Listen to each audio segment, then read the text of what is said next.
Welcome to Jank Play TCG. My name is Landon, and here we play Jank.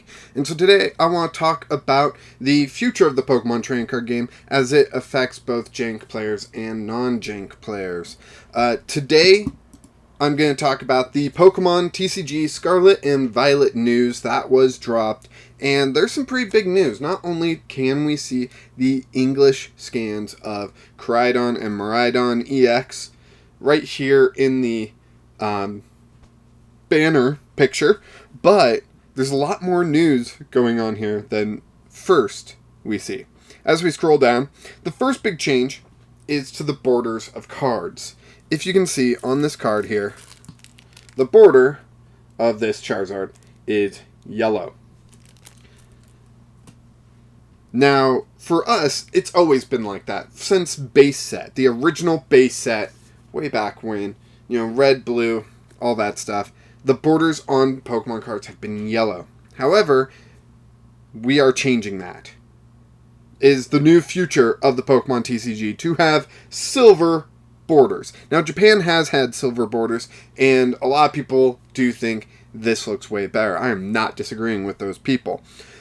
Just the yellow is iconic. When I think of a Pokemon card, I think of that yellow border. So the silver is going to be going to take some time to get used to, but with how amazing it looks, I think that time is going to be well spent and very easily passed.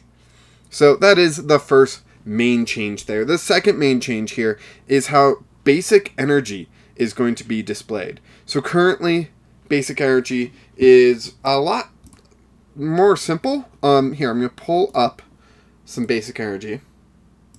There we go. And it just says energy, and it shows the typing. Nothing too serious there. We'll jump back. Here, on the new basic energy, it's going to tell us energy. It's going to tell us it's a basic energy, and it's going to say what type of basic energy is basic fire energy here, as you can see. We are no longer just relying on a symbol to tell us what typing and all that, which is fantastic. It also explains to us what a basic energy is compared to, say, a special energy. Special energy do look different now, but this is a lot clearer on what this is versus what other things are. Or more than likely, it's actually more clear what this is and what it is not. The old school energy, while it was pretty simple to look at, had zero information on it except energy.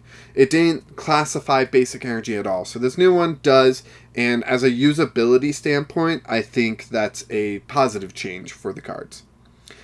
Next up, we see a change in how they are going to be displaying the information on trainer cards. We can see here that supporters on the left, trainers on the right. We usually read left to right, and they are putting supporter as the main thing that we need to read, which I fully understand and agree with, honestly. When the game originally came out, there were no supporters. They were all just trainer cards. You could play them all as much as you wanted on your turn. They were almost like what we know of today as item cards. So putting supporter in front is, I think, a good change. Supporter is the important information when you're going through your hand looking for cards to play. You want to see that supporter so you know it is once per turn. Obviously, the more experienced you are with the game, the less you'll need those reminders, but it's always good to see that, especially as every set brings new cards. We're going to need to learn what those cards are, and it's great to see supporter before trainer. Just to compare here, I'm going to pull up a supporter card on PTCGL. We have Marnie. There it says trainer and then supporter off to the side where it's kind of hard to see, especially as you're fanning out your hand. It's hard to see that supporter tag. So we can easily see the trainer, and while a lot of cards do reference trainer, some cards do reference supporter. I think it's more important to see supporter than it is to see trainer. And another big announcement from this article here is the price.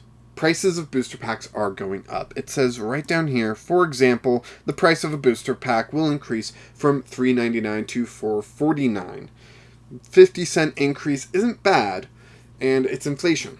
Inflation sucks. It makes everything more expensive, and here we are just trying to have fun hobbies, but there are people behind these fun hobbies who need to be paid for their work, and their work gets more expensive as inflation increases, and it's a whole economics thing. I'm not a professional in that. So, frankly, I'm barely a professional at getting paid at what I do. I'm doing a YouTube channel for free. So, prices are going up. It sucks, but it has to happen. I don't know what else to say about that. I would prefer it not to, but it is what it is. And so, these are mostly the news. I think the only other news we can pull off here is set symbols are going away.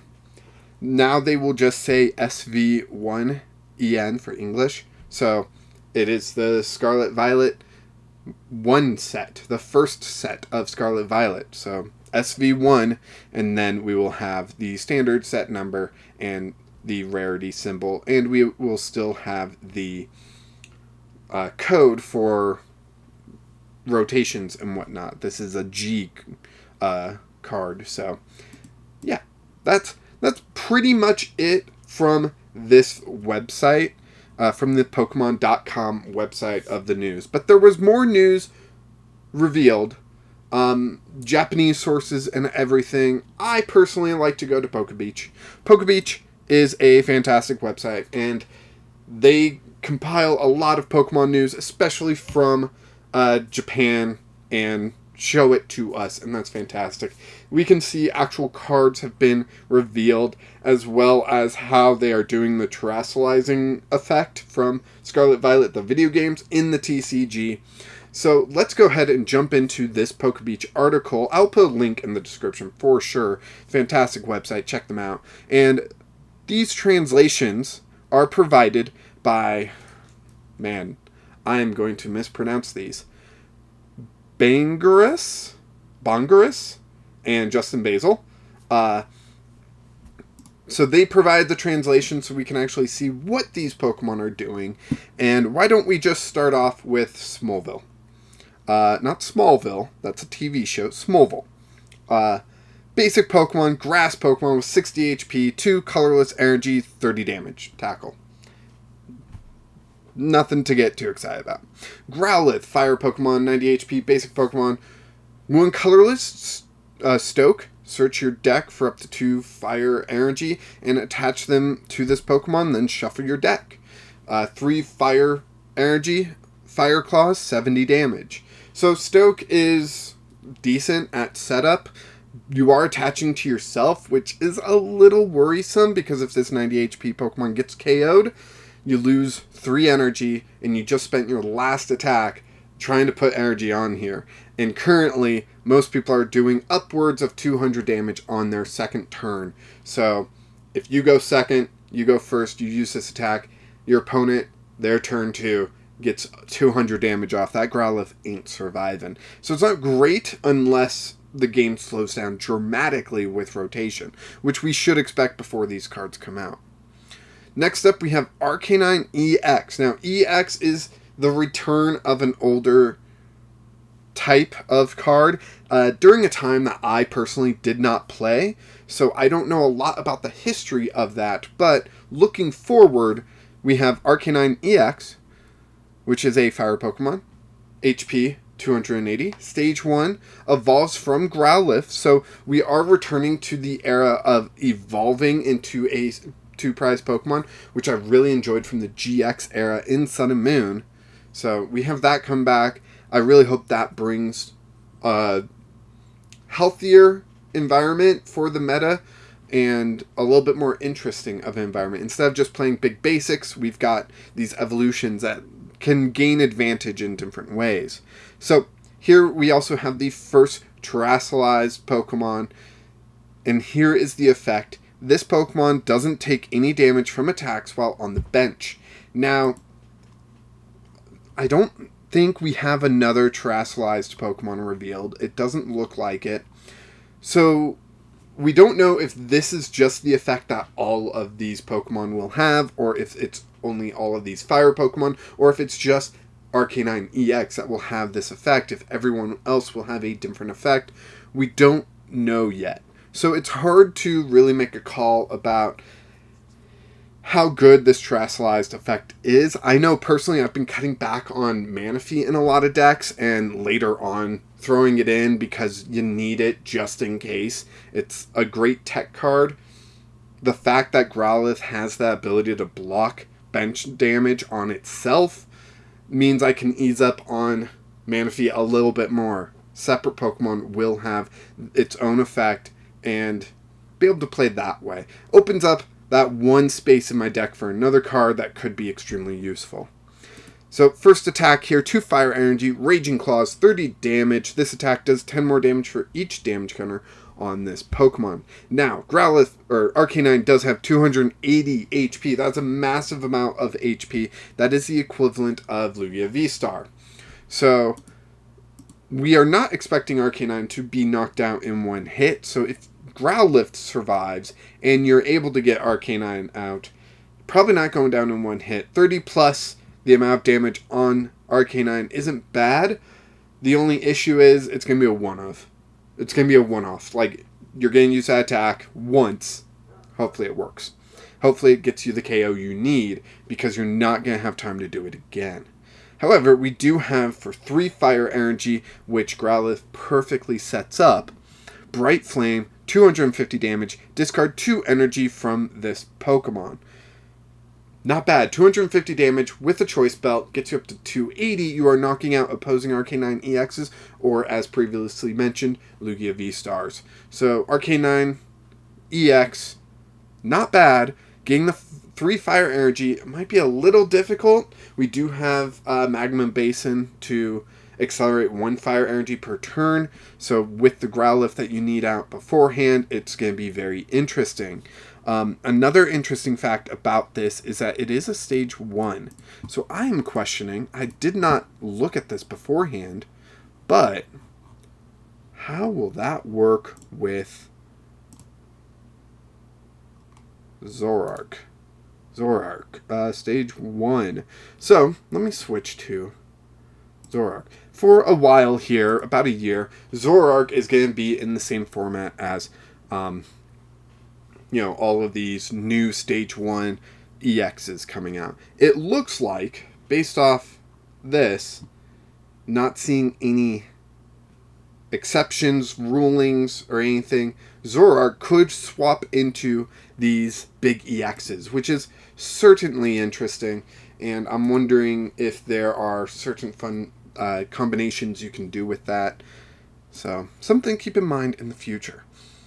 Now we also have Magnezone EX, which was originally shown off in the first announcement trailer, but it looks like we actually have the energy cost for these attacks.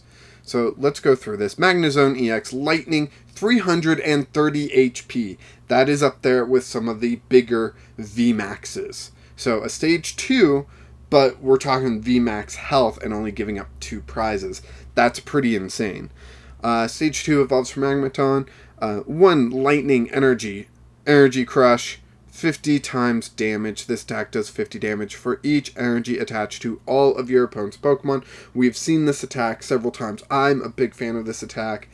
Yet again, using Lugia V-Star as the example, they need 4 energy to do their attack. Sure, maybe it's only 2 cards, but this only states energy, not energy cards.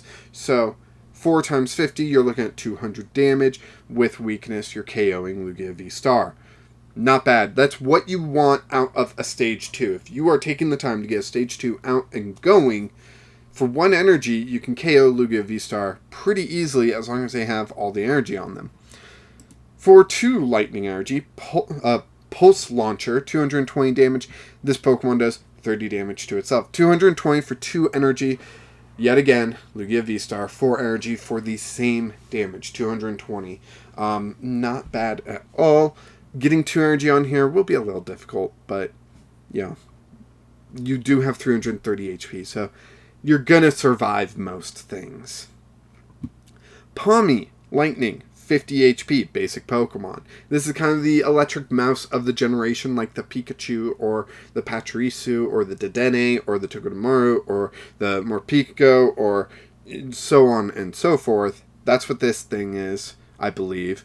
That's how I felt going into Scarlet Violet. So 1 lightning energy, jolt, flip a coin. If heads, your opponent's active Pokemon is now paralyzed. We have seen this on so many cards.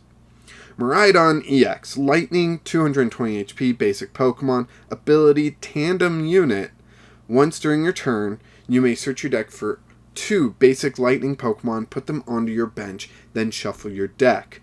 Now, it doesn't state that Miraidon has to be in the active, it doesn't state that it ends your turn or anything like that. You just get 2 basic lightning Pokemon onto your bench and you're rolling. For 2 lightning and a colorless Photon Blaster, 220 damage. During your next turn, this Pokemon can't attack. That during your next turn, this Pokemon can't attack has never been a big hassle. Retreating and promoting to the active, switching around, all that stuff are great ways to get around that. But at 220 HP, I don't think you're going to be surviving long enough for that to actually affect. What I would recommend with this is putting 2 Flaffies on the field so that they can evolve up to forgetting the card. Here, I can pull it up really quick, though. There you go. Not export. Whoops. Edit.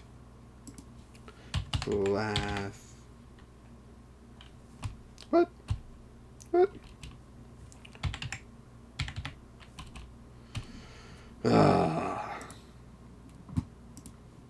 I know I have this Pokemon. I don't know what's going on here.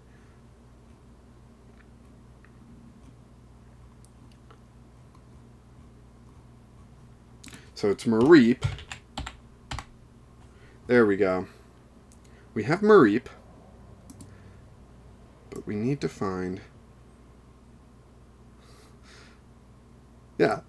I don't know why it thought I didn't have a Flaaffy. So you put 2 Mareeps on the bench. You evolve them into Flaaffies your next turn, and you can be accelerating lightning energy from the discard pile onto a Miraidon VX, or onto another lightning Pokemon. But this is going to be a fast way to get your Pokemon out. You mix that with the Stadium card. Am I still on? Yeah. The Stadium card. Oh, geez. Where is it? The mountain. Stormy Mountain, which can let you get another basic lightning Pokemon and put it on your bench. And you are accelerating 3 Pokemon onto the bench turn 1 with Miraidon EX. And you still have your turn. So that's pretty insane. So let's jump back here and we can move down to Koraidon EX. Fighting, 230 HP, basic Pokemon. Ability, Dino Cry. Once during your turn, you may attach up to 2 fighting energies from your discard pile to your basic fighting Pokemon any way you like. If you use this ability, your turn ends. Now, the biggest issue with this is the fact that your turn ends, and it's only basic fighting energy onto basic fighting Pokemon. It's going to be hard to keep it going, but at the same time, this is going to be a great turn 1 move. If you're able to get 2 fighting Pokemon on the bench, 2 fighting energy in the discard, you're probably not going to be doing much else on your turn 1. Might as well use Dino Cry, accelerate those energies, and you're going to be going a little bit faster. Now, its attack, fighting, colorless, wild impact, 220 damage.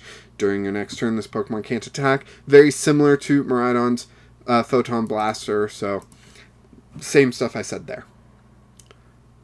Lechonk, colorless Pokemon, 60 HP, basic Pokemon, 1 colorless energy, repulsive stench. Your opponent switches their active Pokemon with one of their benched Pokemon. It does say your opponent switches, so they have control over the new active Pokemon, which is okay.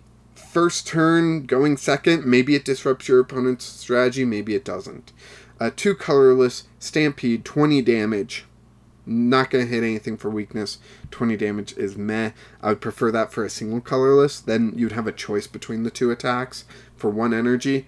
But for 2, Stampede's just not good enough. Hopefully you can evolve beforehand, and the evolution will hopefully have better attacks. Now we are getting a reprint of Professor's Research and Ultra Ball. So Professor's research, we've got the 2 professors from Scarlet and Violet represented here. So even though they are different artwork, they are still the same card, Professor's research. You can just play these instead of the others now. Not a big deal. An Ultra Ball reprint, I think, is a slightly bigger deal because this means Ultra Ball is going to be sticking around in the format for much longer. Now, we've had an Ultra Ball reprint, and it was fairly recently. However, this just means it'll be in the format even longer than when that set rotates, which I believe... Was that Brilliant Stars? I don't know. But doesn't matter because Ultra Ball is going to be sticking around for a long time. And the final card here, Beach Court Trainer Stadium. The retreat cost of each player's basic Pokemon is 1 colorless less, making it a little bit easier to retreat for all basic Pokemon, which I do find interesting. I'm a little sad though. Beach Court, along with Koraidon EX and even Miraidon EX, with everything revolving around basics, I was looking at the EX era and hoping, or the new EX era, and hoping that it would be more about evolutions. Sadly, it looks like it's still going to be pushing the basics. Basic Pokemon are still going to be a big focus here in the Scarlet and Violet base set at the very least. So hopefully, Beach Court isn't going to be too powerful or anything. What's nice is it can give your Pokemon, or at least some of them, free retreat. Like Lechonk here, with that 1 retreat cost, you can get out of the active pretty easily. Same with Miraidon. 1 energy retreat cost, so you can get out of the active pretty easily, get that onto the bench, and wait. Which makes its ability even stronger, honestly. You get 2 lightning Pokemon onto the bench, and then you retreat this to the bench, so you put up like a single prizer that can be your sacrificial lamb or whatever, which is funny if you actually put Mareep up there, because it's actually like a sheep. Not a lamb, but yeah, so overall, I am excited about this. We just need more information, and I think that's the key takeaway here. We need to see how terrestrializing is going to work for other typings, for other Pokemon in general. Hopefully they're not all this same ability. If they are all this same ability, that's going to be kind of lame, and we're going to have to hope that we start getting mixed typings, where, maybe Arcanine EX that is a water type comes out in the future, or a grass type, or a fighting type, or whatever can come out in the future. So it all evolves from 1 Growlithe, but you can swap into different typings all that you want. That could be really interesting, especially if they have those types of attacks where it's like, it's a water type Arcanine EX, but if you have a fire energy on it, it does something different. And so you can build kind of, have a little bit more counter space. And I mean that literally as in counters against certain cards, so that, let's say there's an electric Arcanine EX, you can play that and hit weakness against a lightning type weakness Pokemon like Lugia V-Star. That keeps coming up as the comparison, but you can have a Growlithe lead into an Arcanine and a different type of Arcanine, and hopefully that's what's going on.